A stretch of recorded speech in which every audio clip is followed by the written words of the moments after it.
महाविकास आघाडीचं जागा वाटप जाहीर झालंय, त्यामुळे आता महायुतीकडे सगळ्यांच्या नजरा लागलेल्या आहेत। पण महायुतीत आजही काही जागांवरून मतभेद असल्यामुळे जागा वाटप रखडल्याची चर्चा आहे।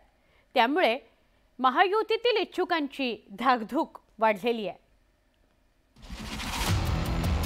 गुढीपाडव्याच्या मुहूर्तावर महाविकास आघाडीने लोकसभेचं जागा वाटप जाहीर केलं।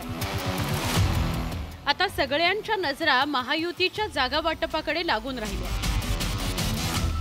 कारण तिसऱ्या टप्प्यातील निवडणुकीची उमेदवारी दाखल करण्याची तारीख तोंडावर आली आहे। तरी महायुतीचं जागा वाटप काही जाहीर झालेलं नाही, त्यामुळे महायुतीतील घटक पक्षांमधील इच्छुकांची धाकधूक वाढली आहे। महायुतीमध्ये काहीतरी गडबड आहे असं काहीही नाहीये। ज्या काही 6 जागा ज्या जाहीर आमच्या का भारतीय जनता पार्टीच्या असं जे काय म्हटलं जातंय त्याच्यावरून घोडं अडलंय, वाद आहेत, असं काहीही नाहीये। महायुतीत लोकसभेच्या काही जागांवरून वाद असल्याचं आता लपून राहिलेलं नाही, त्यामुळेच महायुतीचं जागा वाटप रखडल्याची चर्चा आहे। काही दिवसांपूर्वी नाशिक लोकसभेचा वाद चिघळल्याचं बघायला मिळालं होतं। विशेष म्हणजे काही जागांवरून वाद असल्याचं भाजप नेतेही मान्य करतात। बघा, 5-6 ठिकाणी अजूनही उमेदवार कोण याबाबत साशंकता आहे।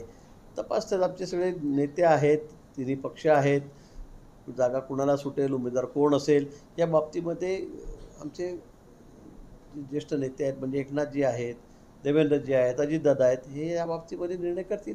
आणि निर्णय न झाला तर वरती शेवटी आमचं पार्लमेंटरी बोर्ड आहे, अमितभाई आहेत, नड्डाजी आहेत, हे या बाबतीमध्ये विचार करतील। भाजपनं लोकसभा निवडणुकीत 400 पारचा नारा दिला,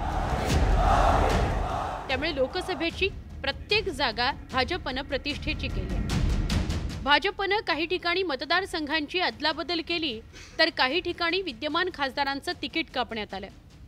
भविष्यातील बंडखोरी आणि संभाव्य नाराजी रोखण्याकरता महायुतीनं ही खेळी तर केली नाही ना, अशी चर्चा आहे।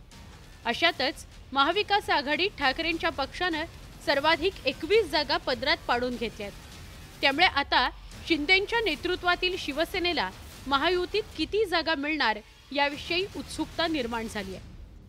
मुंबईहून अजित मांढरेसह ब्युरो रिपोर्ट, न्यूज 18 लोकमत।